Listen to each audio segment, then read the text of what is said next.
তো ফাইনালি আমরা চলে আসলাম নেপাল ঝুলন্ত ব্রিজ। এই ঝুলন্ত ব্রিজে এখন আমরা যাচ্ছি।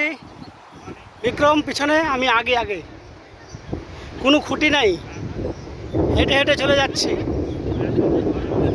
এই ঝুলন্ত ব্রিজ। আপনারা একবার আসবেন এই ঝুলন্ত ব্রিজে, সময় পেলে আসবেন এই ঝুলন্ত ব্রিজ। খুব সুন্দর ব্রিজটা, দুই পাশে তার দিয়ে টানানো আছে, মাঝখানে আছে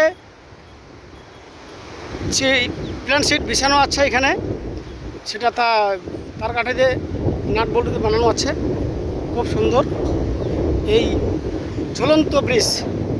জীবনে একবার আসবেন এই ঝুলন্ত ব্রিজে, দেখে যাবেন। খুব সুন্দর ব্রিজ, তার দিয়ে বাঁধা।